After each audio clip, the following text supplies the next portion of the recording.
Your Money in Business is made by MPT to serve all of our diverse communities and is made possible by the generous support of our members. Thank you. Just ahead on Your Money and Business, a new way to get around downtown Baltimore. We'll go for a ride with an entrepreneur using his feet to get ahead. Will increasing demand and a falling supply of undeveloped lots mean higher home prices? Plus, how a century-old basket company can weave its way into profits in this century. All next.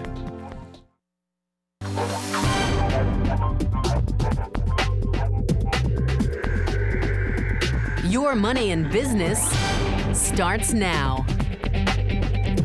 Hello, I'm Jeff Salkin. Welcome to Your Money and Business. Up first this week, the CEO Fitness Challenge.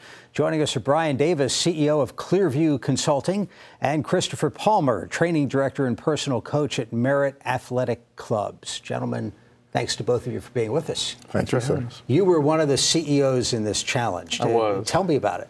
Oh, it was great. Got a chance to test my own skills and see what I could do as far as fitness goes against my peers out there.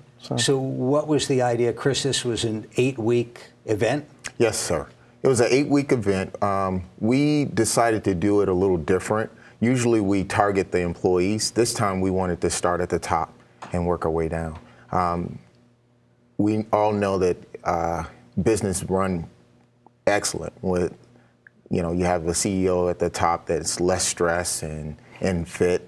If that's what I'm aspiring to be, his CEO, the boss one day, I want to make sure that I'm fit. So by him being fit, that inspires me to be fit also. What was the process like recruiting people for this? Was this something that you were anxious to get into? Any mixed feelings about the time commitment, that sort of thing?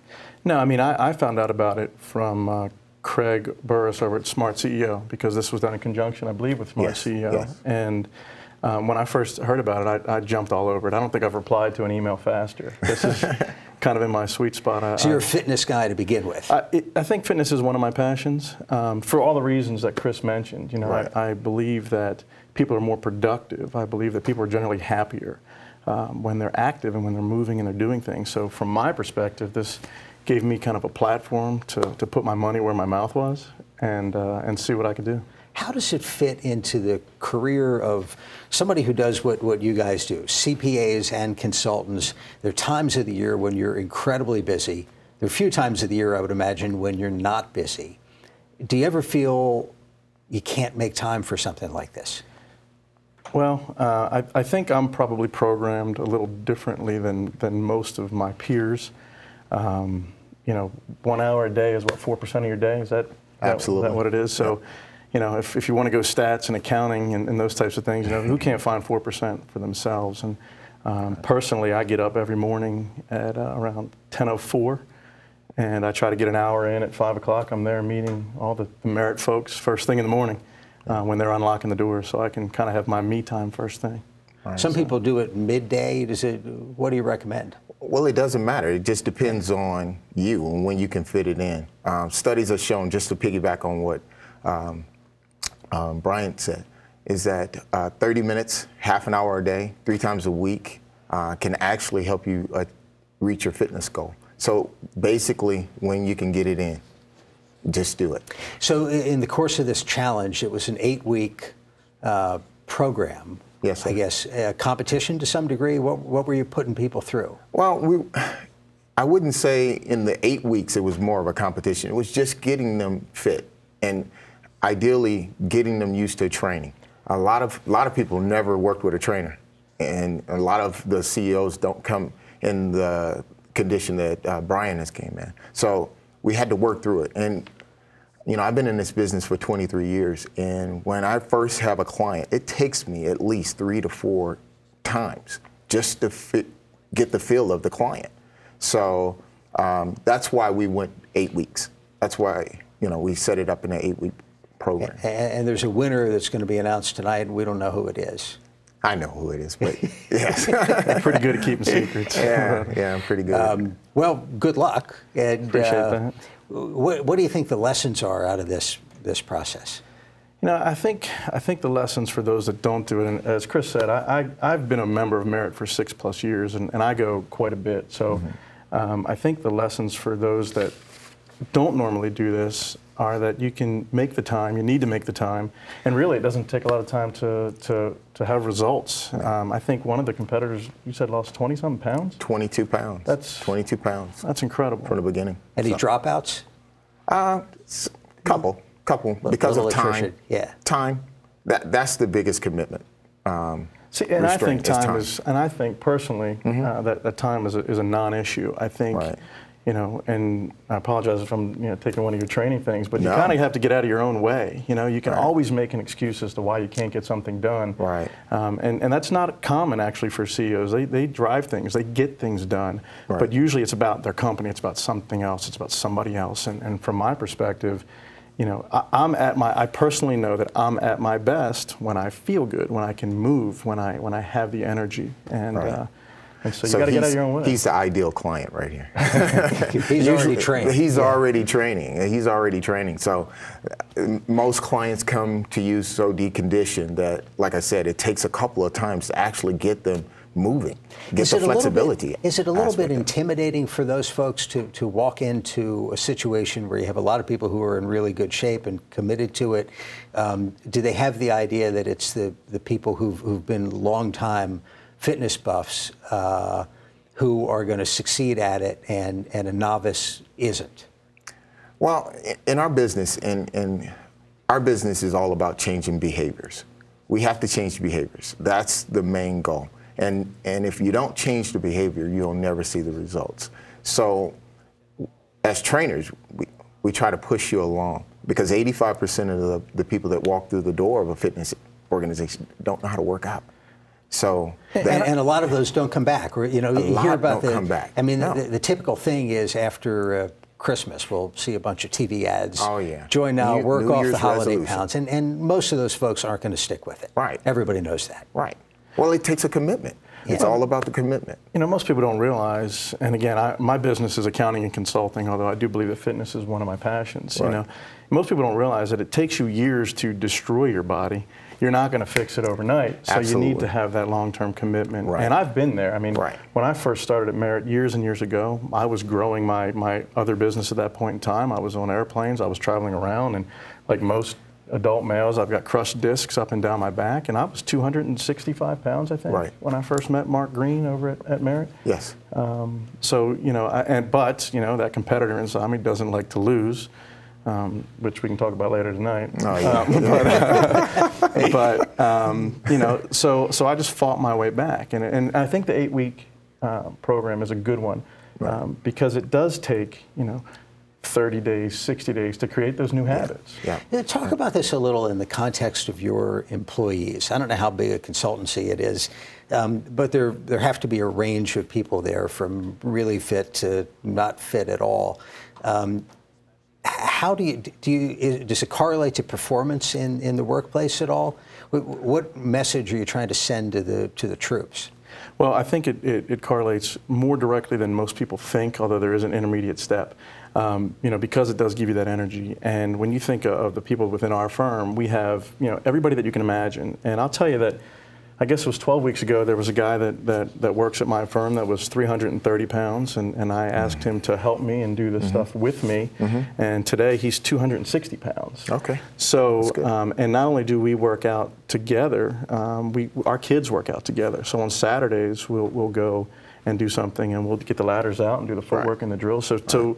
But that's us, because fitness is a way of our lives, and so it does transcend just me. It is the message to the other folks, and you do get more productivity. Now, that poor guy's on a plane on the way back from Washington State right now. But in a few seconds, do you frequently see teams of people with unequal skills? Somebody who's really fit, somebody who's just starting out?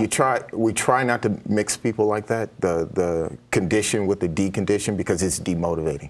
It's really demotivating.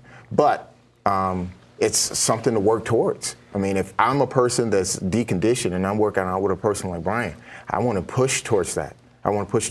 So it motivates me even more to get where he is. Good stuff. Gentlemen, we have to leave it there. Brian Davis and Christopher Palmer, Thanks to both of you for being here. Good luck tonight. Thank you. Thank you, sir. Thank you. Now, their company has been around since 1876, but how does a local basket company succeed today? Our Lou Davis finds out. We're in Cecil County, northeast Maryland. This is the Bayside Antique Shop, and at the rear of the shop is the Day Basket Factory, where Dave Jackson makes baskets. The little factory has been here since 1876, when the Day brothers came here from Massachusetts because of the abundance of white oak trees.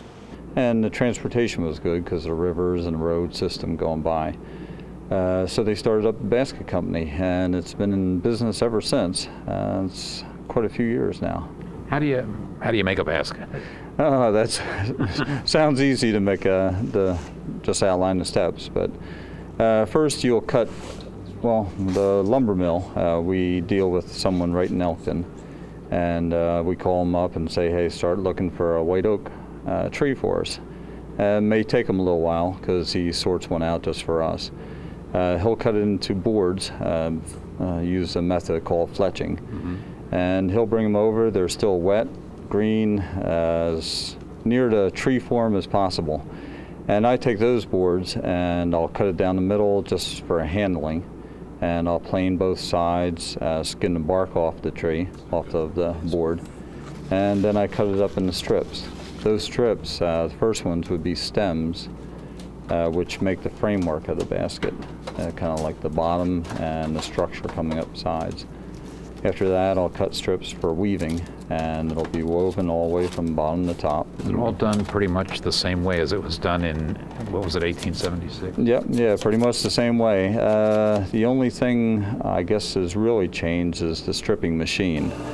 It used to be a steam engine out back and a series of pulleys and rope, and they guided the draw knife down the board.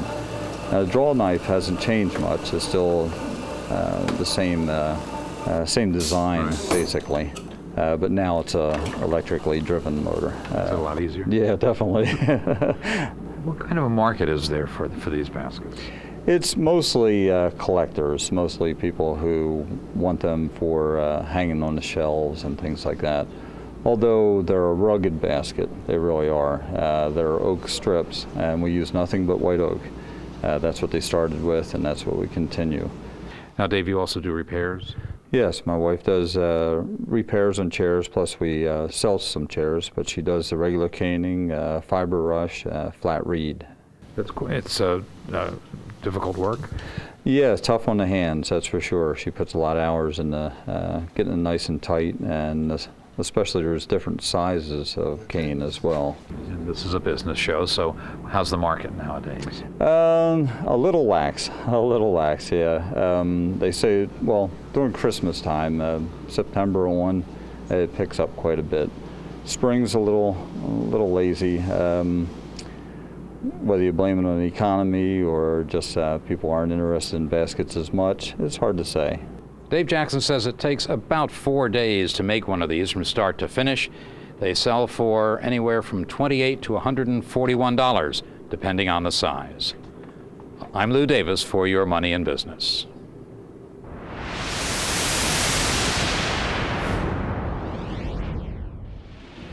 It is a tight real estate market, at least for vacant lots. Joining us now is Steve Killar of the Baltimore Sun. Steve, thanks for being with us. Thanks for having me, Jeff. How is it that vacant lots came to be a hot commodity? Well, as it turns out, it sounds like, from what I've been hearing from lot developers and builders, that during the housing downturn, developers just weren't preparing enough lots. They weren't getting ready for an eventual rebound, and now we have one of the tightest markets in the country for finished vacant lots, which are lots that have a road already going past them and all the utilities are connected. So essentially all a builder has to do is come along and put up the house. And right now, Maryland, the suburban Maryland area has the 5th tightest market for those finished vacant lots. Followed behind, it's just following behind some major cities in Texas and California. So what are the dynamics of this? How does this fit into the larger real estate picture of an apparent recovery of this multi-year, 5-year plus real estate downturn, we still have plenty of houses for sale. Yeah, that's true. And the way that it plays in, I mean, you know, looking at it by itself, it's a good indicator. I mean, it's good that the use of these lots is the rate at which they're being built on is increasing. But there are still a lot of pre-owned homes or resale homes on the market.